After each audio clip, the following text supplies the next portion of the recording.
Feliz año nuevo a todos y bienvenidos de regreso a otro episodio de su calendario económico de Bitcoin, las noticias y análisis que necesitas saber para la semana que entra en Bitcoin.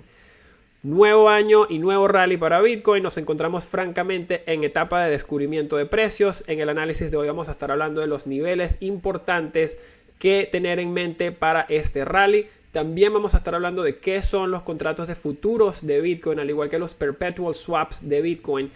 ¿Qué son estos contratos y qué nos pueden decir acerca de la posible acción de precios de Bitcoin en el corto o mediano plazo?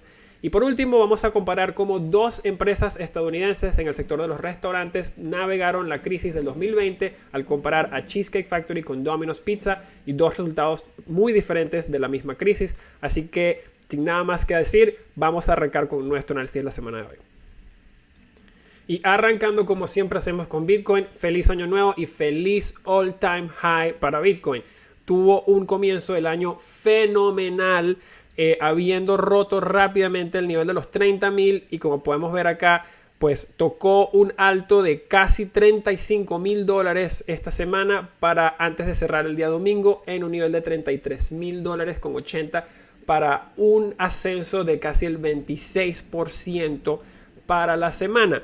Este periodo de descanso ha cementado bastante esta narrativa de Bitcoin alrededor del círculo de inversionistas retail o individuales. Y estamos empezando a ver señales de más actividad especulativa en estos mercados. Esto ha sido bueno para Bitcoin hasta el momento. Sin embargo, cuando los mercados empiezan a sobrecalentarse, es muy posible que podamos empezar a ver mucha más volatilidad. Es algo de lo que ya estamos empezando a ver esta mañana. Interesantemente, la volatilidad de Bitcoin, definida como la magnitud de sus movidas en el corto plazo en relación a las movidas de precio que tiene Bitcoin históricamente, esa volatilidad definida de esa forma ha estado elevándose demasiado. Simplemente que es difícil estar molesto por esta volatilidad, ya que es volatilidad hacia el alza. Pero la magnitud de los precios en relación a las movidas anteriores afectan la volatilidad, bien sean hacia arriba o hacia abajo. Lo que pasa es que hay unas que molestan más que otras, en cierto sentido, dependiendo del posicionamiento de la persona. Habiendo dicho esto, vamos a mirar algunas de estas señas de las cuales estamos hablando que indican que hay mayor actividad especulativa. La primera que vamos a hablar es el aumento dramático de los funding rates de los perpetual swaps. Y esto vamos a básicamente desglosar un poco más qué significa en nuestra sección de tendencias de mercado de hoy, pero vamos a mirarlas en este momento para que tengamos una idea de lo que estamos hablando. Vamos a enfocarnos acá en este nivel, en el Bitcoin de Binance. O sea, vamos a ver dos niveles. Primero vamos a mirar estos tres activos, Ethereum, Bitcoin y Ripple, para notar varias tendencias. La primera que vamos a notar acá es que tanto los funding rates de Bitcoin como de Ethereum están bastante positivos y bastante altos. Si comparamos estos niveles con los niveles del promedio de los 30 días, vemos que el funding rate de Ethereum es 0.04 y el de Bitcoin es 0.03. Comparemos eso con las de actualmente, vemos que Bitcoin está en 0.23 y Ethereum en 0.35. Esto es prácticamente casi un incremento del 10% sobre el promedio de 30 días de estos funding rates. Esto es una gran señal de que hay bastante mayor actividad especulativa, y vamos a hablar más en detalle acerca de por qué significa esto en nuestra sección de tendencias de mercado. La otra señal que podemos estar mirando es el incremento en capitalización de mercado en las monedas alternativas. Para eso vamos a mirar rápidamente la acción de precios que tuvo Dogecoin, que es por todas formas un meme coin. Es una moneda que tiene muy poca, validez en el mercado, digamos, desde el punto de vista de apetito institucional. Sin embargo, vemos que está desafiando la gravedad. Y lo otro que podemos ver, hemos tenido acción de precios similares en activos como EOS y XRP, lo cual generalmente indica que hay muchísima más actividad especulativa en el mercado. Otra señal que podemos ver, pues evidentemente es el rally de Ethereum de la semana pasada de 43%. Todas estas tienden a ser señales de que hay mayor actividad especulativa en el mercado. vamos a estar hablando acerca de qué podemos esperar para Bitcoin en nuestra sección de qué podemos esperar esta semana al final del episodio.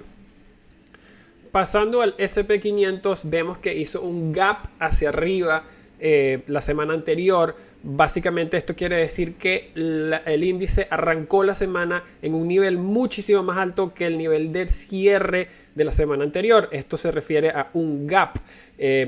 Cuando abre de esta forma y no mira hacia atrás, generalmente es una tendencia positiva de que el mercado quiere continuar subiendo. Esto en gran parte se dio. Y bueno, para recapitular, el S&P 500 la semana pasada cerró en máximos históricos en 3.556 puntos con una alza del 1,43% por la semana. Vemos que esta semana la arrancaba un poquito hacia la baja el día de hoy, casi negando las ganancias de la semana pasada. Pero retomando el tema de la semana anterior, vemos que el mercado básicamente llegó a nuevos máximos históricos, y esto probablemente causado por el nuevo acuerdo de estímulo que viene de Estados Unidos, que se firmó literalmente la semana pasada, y esto causó o vio que acciones como Facebook, que incluso están en medio de una demanda de parte de los Estados Unidos, tuvieron una muy buena semana la semana pasada. También acciones como Disney tuvieron una muy buena semana la semana pasada. Tesla, muy buena semana la semana pasada. Amazon, igualmente muy buena semana la semana pasada. Así que todas estas se combinaron, digamos, para llevar al mercado a nuevas alturas. Ahora, en el trasfondo todavía tenemos bastantes, digamos, señales positivas con el estímulo que se está viendo. Sin embargo, podemos ver cierta turbulencia porque debido a posibles restricciones de la nueva variante de este virus, que continúa causando disrupciones en las economías desarrolladas. Este tipo de turbulencia puede afectar todo relacionado con la industria del turismo y el servicio.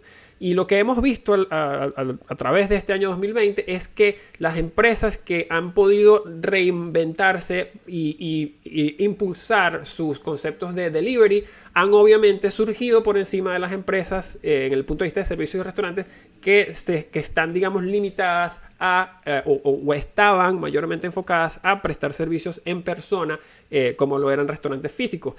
Para demostrar esto, podemos evaluar dos restaurantes con básicamente resultados muy diferentes a través de esta crisis. Y vamos a mirar solo brevemente a lo que es Domino's Pizza para que podamos ilustrar cómo el impacto que ha tenido la crisis en ciertas empresas. Domino's Pizza arrancó el 2020 en niveles cercanos a los $290 por acción. Es la acción que tienen ahorita en su pantalla. Si miran cómo cerró el año básicamente en 380, casi arriba $100 de donde abrió el 2020. Si miramos el 2020, vemos que tuvo un poco más, el comienzo un poco turbulento del año. Luego en febrero tuvo un mes excelente y se vino abajo en marzo con obviamente las restricciones del COVID. Sin embargo, vemos que ya en mayo había recuperado o borrado todas las pérdidas de la bajada de marzo y continúa ascendiendo para cerrar el año, digamos, similar a donde estaba justo antes de que hubiese la bajada de marzo. Comparemos esto con Cheesecake Factory. Muchas personas ya conocen, digamos, Cheesecake Factory es una cadena de restaurantes que mayormente sirve y tiene ubicaciones en centros comerciales de Estados Unidos. Domino's Pizza obviamente es un concepto de pizzas donde se enfoca el delivery. Como podemos ver en el 2020, de hecho, Cheesecake Factory tuvo un comienzo un poco diferente al año. El comienzo estuvo bastante normal, no hubo la caída que hubo en Domino's, sí tuvo un pequeño ascenso nuevo en febrero. Sin embargo, podemos ver que nunca pudo recuperarse de la caída de marzo y nunca de hecho pudo retomar esos niveles. Los pudo hacer brevemente, pero fueron rechazados. Esto nos muestra que obviamente pues, hubo empresas que se pudieron beneficiar de la situación y hubo empresas que no. Si comparamos esta gráfica rápidamente acá, la comparamos las dos en la misma gráfica, se vuelve un poco más evidente la diferencia de performance entre las dos empresas. Si nos vamos a enero, empezar desde el año 2020, vemos que Domino's está relativamente arriba del 30% y vemos que Cheesecake Factory está abajo 11%. Así que dos diferencias muy marcadas acerca de cómo empresas pueden navegar la crisis y esta tendencia puede continuar mientras continúen este tipo de restricciones. Moviéndonos al oro, vemos que tuvo señales de vida la semana pasada, cerrando la semana arriba. Vamos a quitar aquí esta comparación, disculpa. Cerrando la semana arriba 1% el oro a $1.897 por onza. En un mercado del tamaño del oro, de más de 9 trillones de dólares, una movida del 1% hacia el alza es bastante significativa. Sin embargo, las alocaciones al oro pueden tener presión en este 2021, en el principio de 2021, ya que muchos inversionistas se reúnen con sus managers de fondos y puede que en estas reuniones haya bastantes conversaciones alrededor de por qué hay una cierta alocación al oro sin ningún tipo de alocación a Bitcoin. Y puede ser que haya cierta fricción entre clientes deseando tener más digamos, exposure a Bitcoin relativo al oro, lo que puede causar, digamos, cierto costo de oportunidad en los portafolios y crear una especie de turbulencia frente al oro, el ascenso del oro relativo a Bitcoin en las semanas y meses que vienen. Pasando al índice de FTX de DeFi, vemos que la semana pasada, como hemos mencionado, fue una semana bastante eufórica en bastantes mercados. Como mencionamos anteriormente, vemos que Ethereum, que tenemos en la gráfica ahorita, tuvo un rally de 43,46% la semana pasada. Eso obviamente también ayudó al índice de DeFi de FTX a tener una semana bastante monstruosa también, cerrando la semana arriba 28,29%.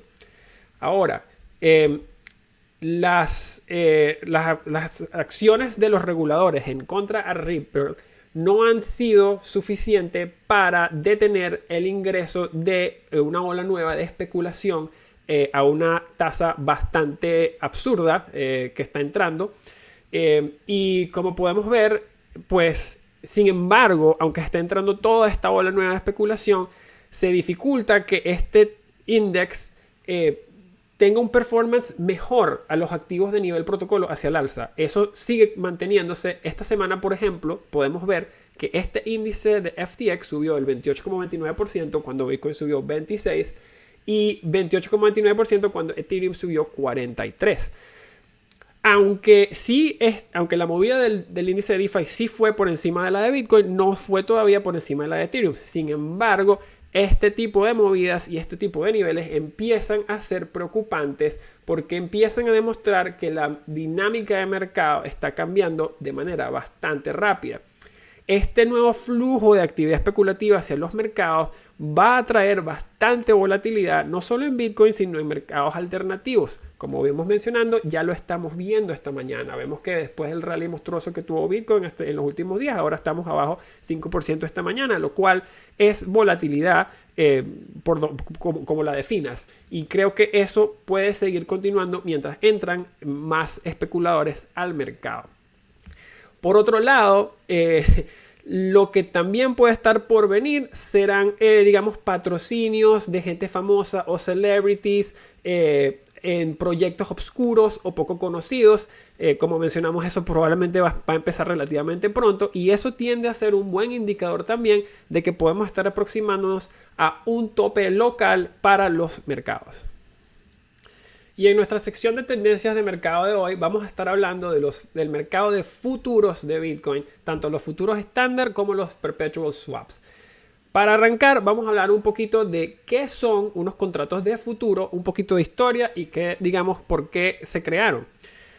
De manera resumida o para simplificarlo un poco, un contrato futuro es simplemente un contrato para comprar o vender un producto y entregarlo a una fecha fijada en el futuro. La necesidad original por la cual se crearon estos contratos era porque granjeros, agricultores querían básicamente vender sus próximas cosechas y no querían ser afectados por la volatilidad al momento que recogieran la cosecha. Entonces trataban de vender sus futuras cosechas y crear un mercado para fijando una fecha de entrega. El primer acuerdo de futuros de la historia que se puede referenciar se encuentra en el Código de Hammurabi, que fue escrito alrededor de 1750 BC Y la primera versión moderna de un mercado de futuros de commodities fue el Dojima Exchange de arroz, que existió en Osaka, en Japón, en 1710. Si aceleramos hasta el día de hoy, los productores de Bitcoin que pueden estimar cuánto van a poder entregar en fechas futuras, o mineros, también tienen un mercado para vender su Bitcoin futura en estos futuros de Bitcoin. Sin embargo, estos mercados no están limitados solo a los mineros. Dado a que los mercados de futuros están tan bien establecidos en las finanzas tradicionales, presentan una plataforma muy familiar o cómoda para muchos participantes de mercado poder, digamos, participar en Bitcoin. Nombradamente, digamos, las instituciones, las cuales son muy cómodas trabajando en estos mercados, vienen trabajando en estos mercados por muchísimos años.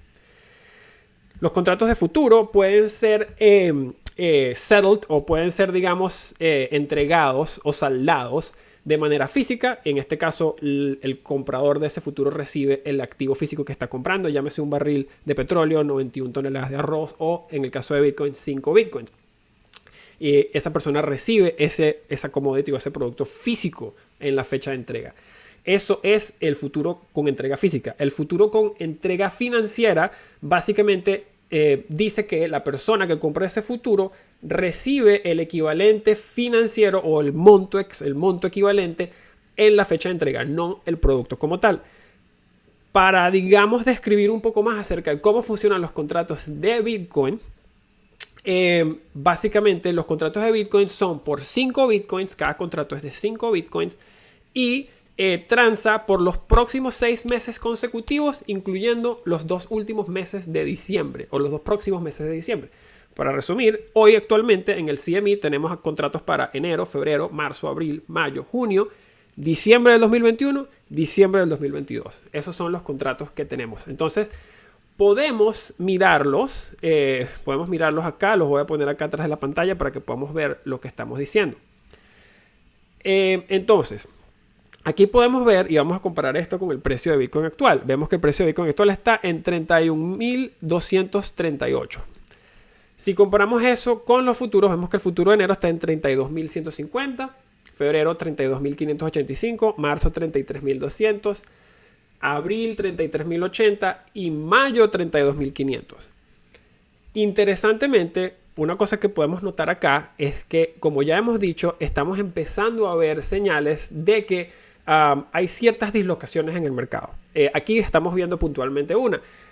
En los mercados de futuros se estila que mientras más se alarga la fecha de entrega, más alto es el precio del contrato, ya que se estila que en base a las expectativas, mientras más tiempo continúe, más sería o más incrementaría el costo de ese activo. Lo que estamos viendo acá en estos contratos es que estamos viendo que el contrato de mayo ya está transando por debajo del contrato de abril. Lo que quiere decir que hay inversionistas que piensan o esperan que el precio de Bitcoin en mayo va a ser más bajo que el precio de Bitcoin en abril. Y esto ya nos empieza a decir que hay ciertos inversionistas que están, digamos, mirando estos niveles y pensando que puede ser que nos mantengamos en estos niveles por un buen tiempo.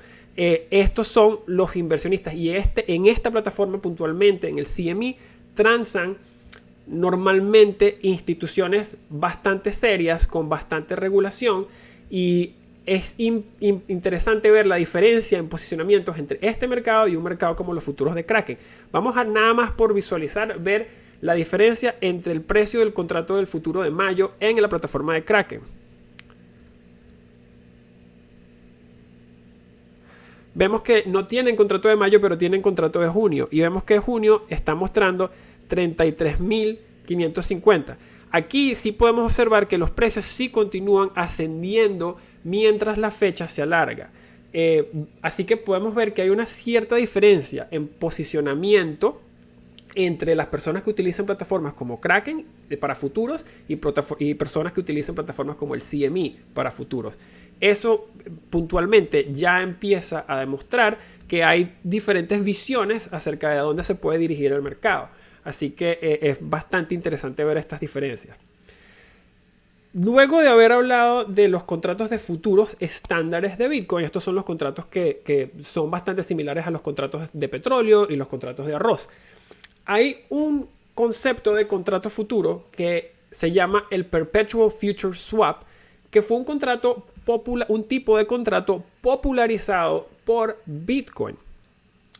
Este es un tipo de contrato a futuro. El Perpetual Swap no es lo mismo que un contrato a futuro. Sigue siendo un contrato a futuro, mas no es un futuro estándar. Se llama Perpetual Swap. Swap perpetuo. ¿Por qué se llama swap perpetuo? Porque, a diferencia de los futuros que acabamos de describir anteriormente, que tienen una fecha de entrega, el swap perpetuo nunca tiene fecha de entrega. No se entrega. Básicamente continúan dando en perpetuidad. La idea de este contrato es que en vez de tener una entrega física en un día en el futuro, lo que se hace es un rebalanceo de participantes básicamente que están del lado largo y participantes que están del lado corto. Y dependiendo si hay más largos que cortos o más cortos que largos, se hace un pago de los largos a los cortos o de los cortos a los largos para balancear básicamente las dos partes. Vamos a explicar un poquito más. Digamos que en un contrato de Perpetual Swap que sigue, digamos, el precio de Bitcoin, hay 2 millones de personas que están largos ese contrato y 1 millón de personas que está corto ese contrato. Pues lo que hacen las plataformas en ese sentido es que ellos quieren llegar a que queden 1,5 millones y 1,5 millones, que haya equivalencia en ambos lados. Entonces, cuando hay más de un lado que de otro, empiezan a requerir pagos de los largos a los cortos, queriendo decir que cada vez les crea, digamos, más fricción a las personas que están del lado que está desbordado y empiezan a cerrar posiciones y moverse para rebalancear los dos pares dentro de ese Perpetual Swap. Ahora, ese pago, ese diferencial entre una parte y la otra, o sea, por dar un ejemplo, si hay más gente que está esperando que el precio suba, el pago va a ser de los largos a los cortos. Si hay más gente esperando que el precio baje, el pago va a ser de los cortos a los largos, ¿verdad? Este mecanismo de cómo se calcula y cómo se hacen esos pagos es bastante complejo y de verdad pudiéramos pasar un episodio entero hablando solamente de ese proceso. Pero por ahora, lo más importante que hay que tomar en cuenta es que esos pagos que mencionamos, se refieren o son referidos como el funding rate de ese contrato en particular. Y esos funding rates nos pueden decir muchísimo acerca de cómo los inversionistas están utilizando estas herramientas. Entonces, aquí les pongo en el background un pequeño primer de Perpetual Swaps para que vean un poquito más a lo que me refiero. Como estábamos resumiendo, un funding rate positivo quiere decir que hay más inversionistas que están largos que cortos.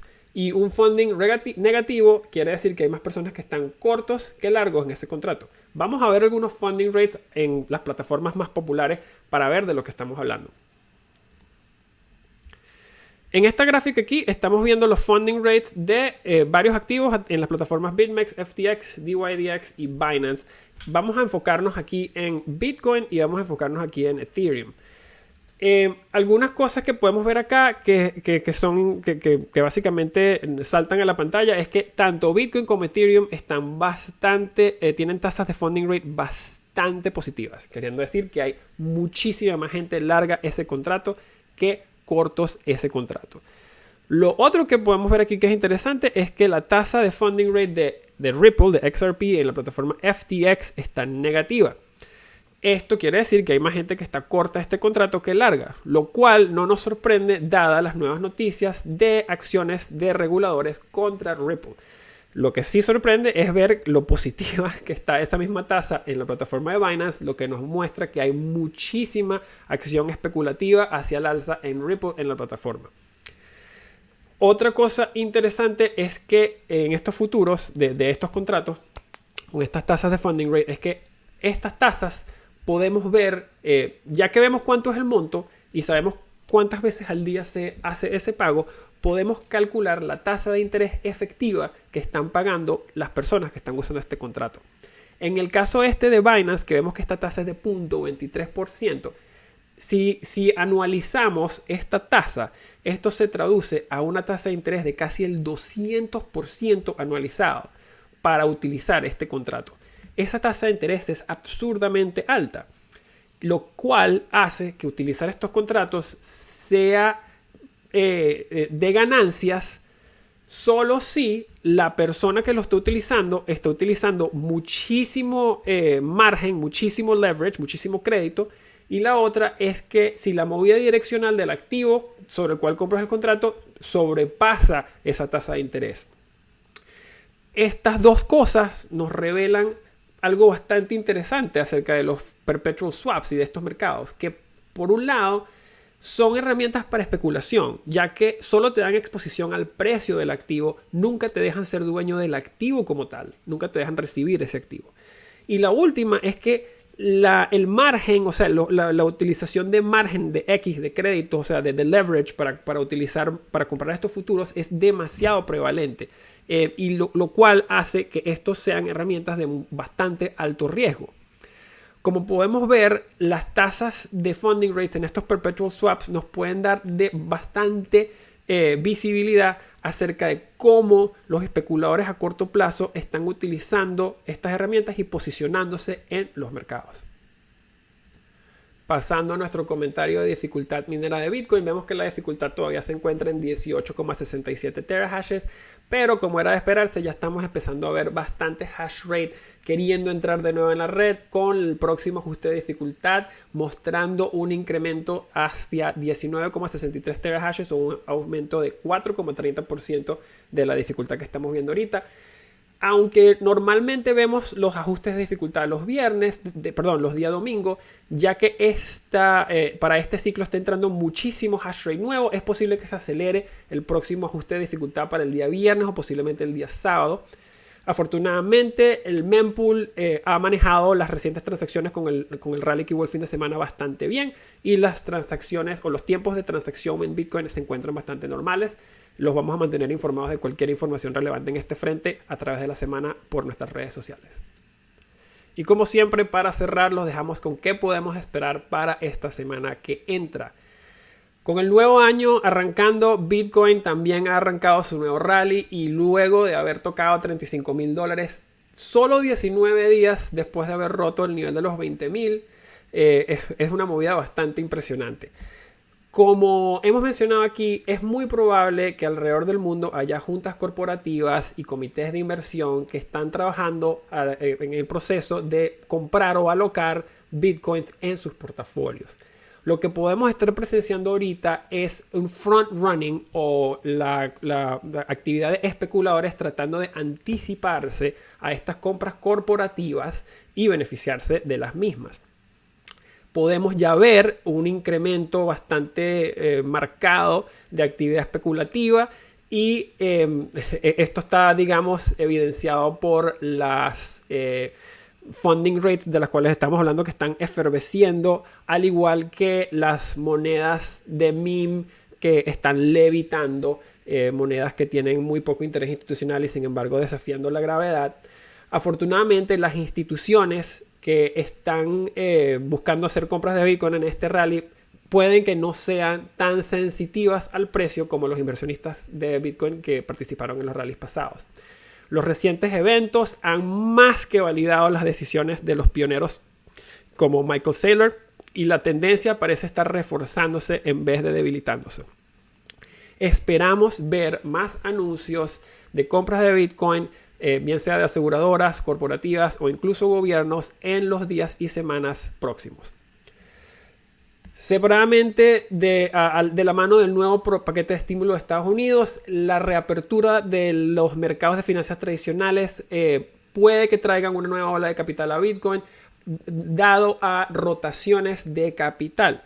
En ciertos mercados, como en los Estados Unidos, los inversionistas se motivan o están motivados a cerrar cualquier inversión que tenga pérdidas antes del final del año 2020 para realizar esa pérdida desde el punto de vista de impuestos, luego tomar ese capital y alocarlo al mercado en el nuevo año. Este mercado o esta masa monetaria de personas buscando realocar capital de rotaciones puede presentar un viento de cola para Bitcoin y puede, digamos, ayudar o impulsar a Bitcoin en las semanas que vienen. Con respecto a qué tan alto puede llegar Bitcoin, como mencionamos la semana pasada, los mercados de opciones estaban mostrando actividad al nivel de los $32,000 para el mes de junio. Vimos obviamente que ese nivel fue alcanzado este fin de semana. El próximo nivel luego de ahí era el contrato de 40,000 para ese mismo mes de junio. Aunque no esperamos estar ahí la semana que viene, sí esperamos que haya bastante turbulencia, particularmente fuera de Bitcoin, en activos con capitalizaciones de mercado más pequeñas. Esto es dado a los grandes niveles de margen que están siendo y especulación que están siendo introducidos al mercado con esta nueva ola de especuladores y traders en cuarentena que están entrando a los mercados ahora. Como siempre, los vamos a mantener actualizados de cualquier noticia relevante a través de la semana en nuestras redes sociales HODL with Leden.